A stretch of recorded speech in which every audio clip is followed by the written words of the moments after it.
Welcome to MojoPlays, and today we're looking at the most sweltering, the most stifling, the most blistering fire-based bosses that tried to burn Link to a crisp in The Legend of Zelda. However, we won't be including boss fights that use both fire and ice. Sorry, Twin Rova.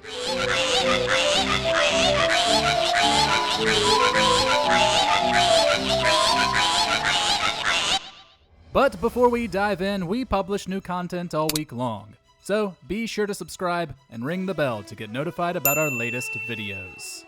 Grinax, The Legend of Zelda, A Link Between Worlds.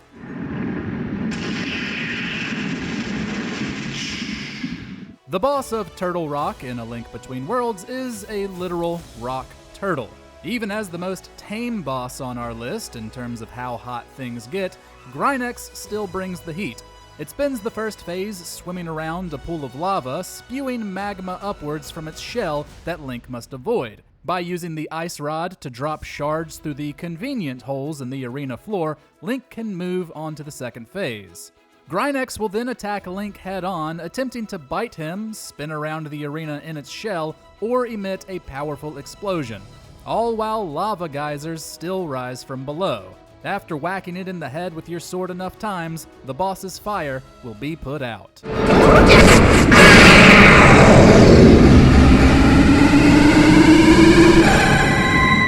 Hothead, The Legend of Zelda, Link's Awakening.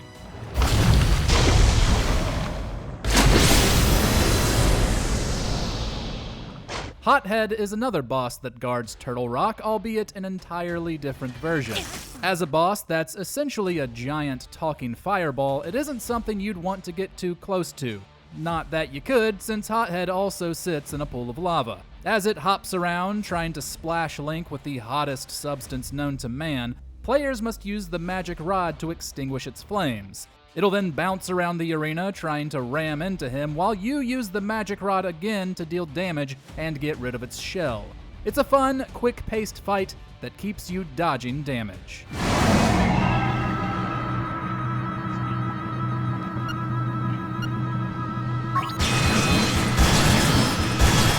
King Dodongo, The Legend of Zelda, Ocarina of Time.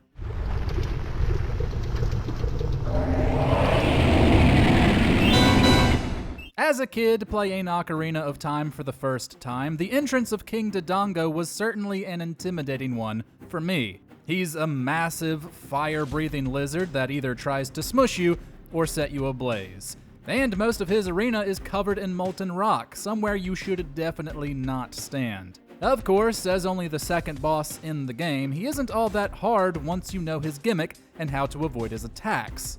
As he inhales to unleash a devastating blast of fire, Link just has to toss a bomb in his mouth, making him vulnerable to sword attacks. Still, this was a pretty epic and dangerous encounter for Link to have early in his adventure.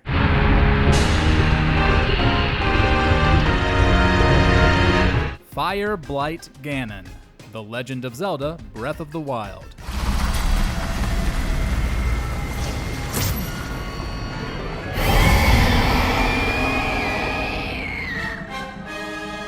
The first phase of Fire Blight Ganon doesn't get too hot, although fighting on top of a divine beast on the side of an active volcano still seems pretty humid to say the least. The boss will use sword attacks while up close, but will shoot fireballs if Link keeps his distance. After getting through half its health bar, the boss will turn up the heat during the second phase. Literally. It sets its sword on fire and covers itself in a spherical shield made of flame.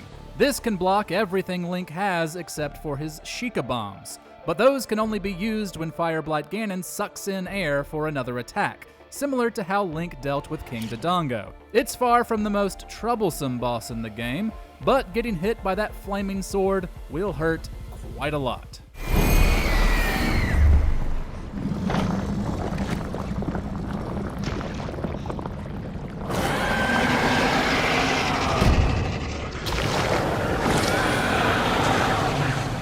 Scalera, The Legend of Zelda, Skyward Sword.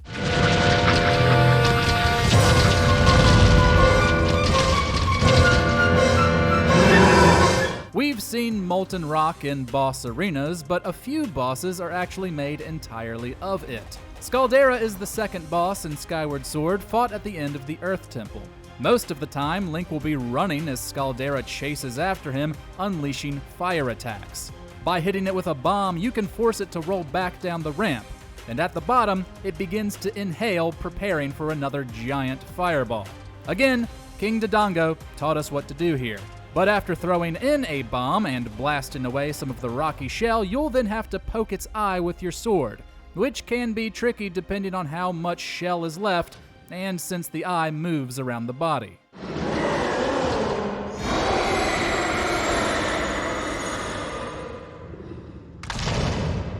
Marbled Goma, The Legend of Zelda, Tears of the Kingdom. Oh no! Is Zelda inside the monster?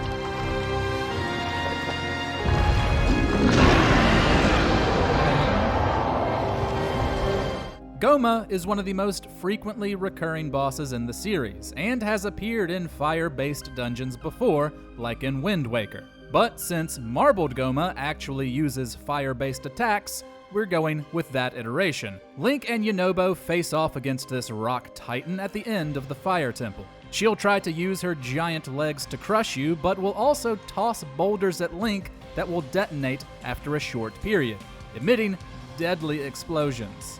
After using Yunobo's ability to crumble her legs and deal enough damage to her eye, she'll cling to the ceiling and rely solely on this type of attack, surrounding Link with explosive boulders that deal heavy damage should you be caught by them. Kragma, The Legend of Zelda, Spirit Tracks.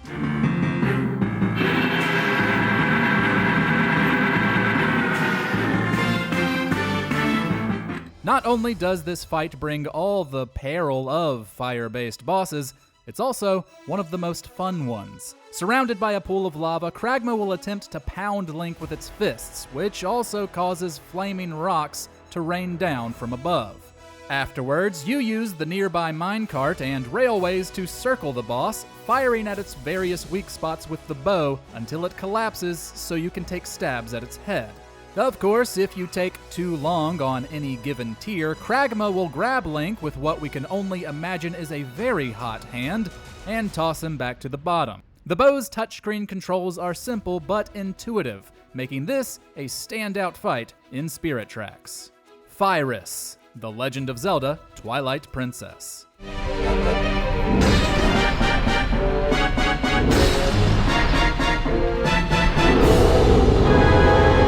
Firus of the Goron Mines basically looks like a Balrog from The Lord of the Rings in the Zelda setting. While this boss isn't nearly that powerful, he still looks impressively cool. And we bet being in the same room as him had to be mighty uncomfortable for Link. The boss starts the fight by lighting his whole body on fire and swinging his red-hot chains around. You have to shoot him in the head, wear the magnetized iron boots so you can pull on the chains attached to his legs to make him fall, then stab him in the head to deal extra damage. He'll then rise, emit a fiery wave as he reignites, and continue the pattern. Sure, he isn't very hard, but he gets a lot of points for style.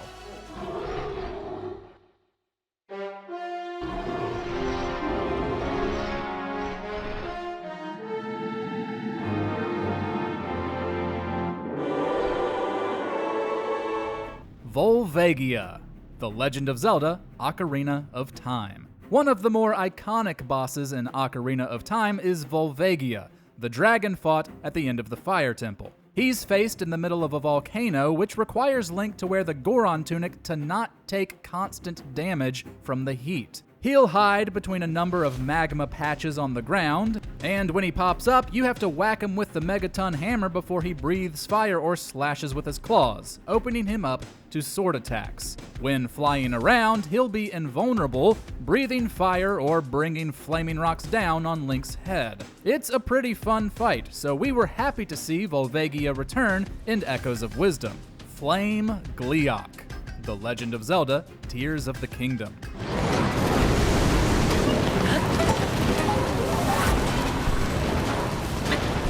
Link has fought the multi-headed Gleeoks in multiple games, but Tears of the Kingdom gave them elemental variants that appear in the overworld.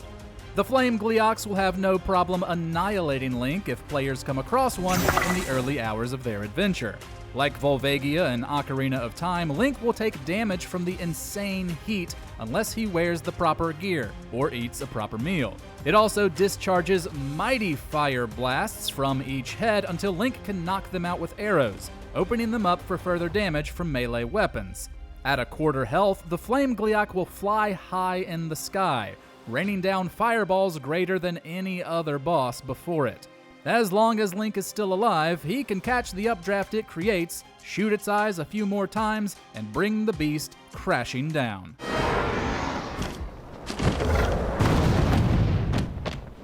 Did we leave off one of your favorite fire bosses from the series? Let us know about it in the comments. And if you haven't already, be sure to subscribe to MojoPlays for more great gaming videos every day.